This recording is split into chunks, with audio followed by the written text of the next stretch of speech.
Hello boys and girls, welcome to another edition of MR2 Spyder for dummies. This means you. Just kidding. Today we're going to look at the removal of the precats. The precats can be an issue on a lot of Toyota vehicles, and in particular on the Spyder. The precats are the two catalytic converters that are on either side of the header, the exhaust header. Okay, so in order to remove the precats, we must first remove the header from the car in order to knock out the precats, the catalytic matrix. In order to get the header off, first we have to remove the heat shield. The heat shield is held by 4 bolts. There's 2 up here that are visible and 2 that are not so easily visible. They're down the side or down the back of the heat shield, one on the left side and one on the right side, and they're about 6 to 8 inches down from this warning logo right here. So we're going to go ahead and remove this heat shield from the header. We've already pre-soaked the bolts with penetrating oil, so we hope that does the trick.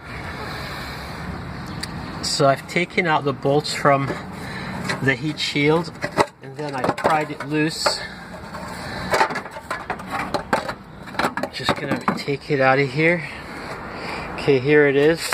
You see the location of the 2 bolts in the bottom and the 2 top bolts. Set it right down here. Okay, now we can look more closely at the exhaust. Unfortunately, what happened is that these bolts right here, the 2 top bolts of the heat shield, they both snapped, and this was despite taking all kind of precautions to avoid this. But these bolts are pretty much doomed because of the heat that they're exposed to. So now we can see the rest of the header. Here's the precat pot to the left, the precat pot to the right. We have to take out the lower heat shield, and that will be done from underneath the car. Okay, meanwhile, these bolts that hold the header in to the head, we're going to give them a good soak with some penetrating oil before we come back to turn them. The stuff I use is this liquid wrench. Seems to work pretty good. So I'm going to douse them with this while I remove the lower heat shields. We're looking up from underneath the car. We're looking at the downpipe with the 2 flex sections, and above that is the header.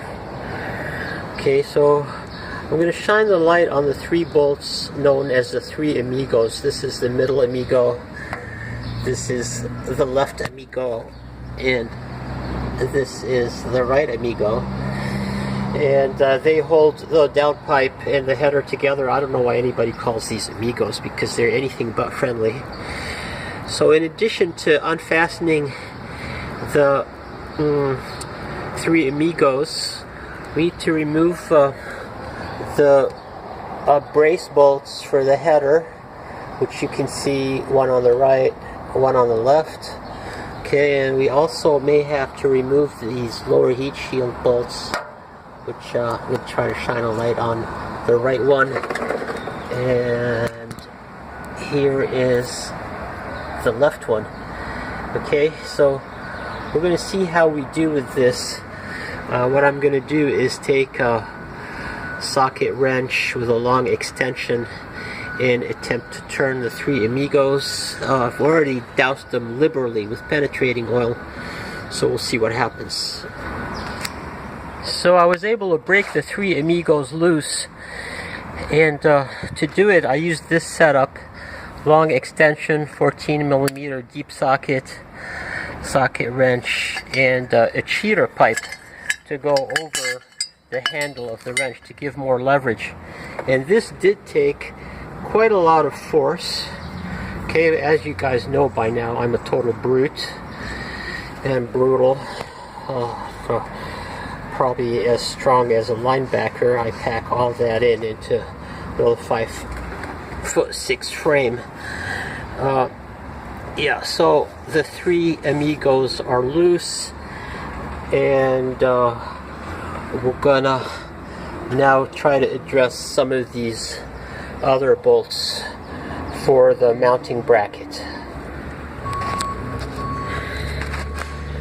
With the 3 Amigos loosened up, the downpipe can be simply pulled off of the header.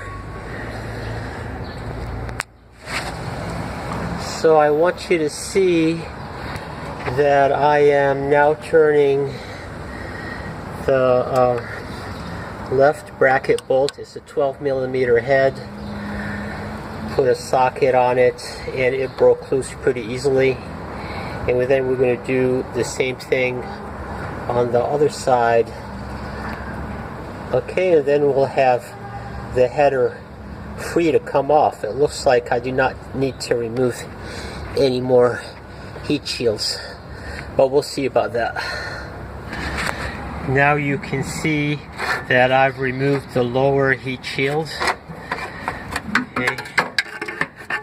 The lower heat shield has 2 bolts, 2 lower bolts that hold it, one on each side, and this one luckily came off without any collateral damage. So now I just removed these nuts and bolts from the head, and I think that the header should come out. Okay, so now I removed the 5 nuts that go into the head studs. I got the 5 nuts right here lined up, and their positions are lower left, upper left, middle, lower middle, upper right, lower right. Okay, and I used this setup right here to remove them.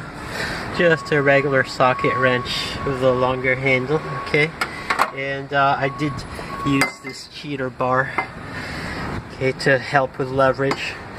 I did have one close call with one of the nuts where it almost started to round or strip.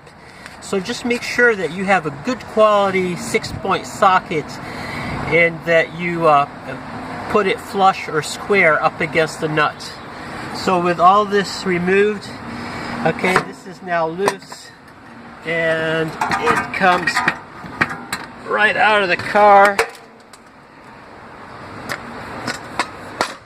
So there is our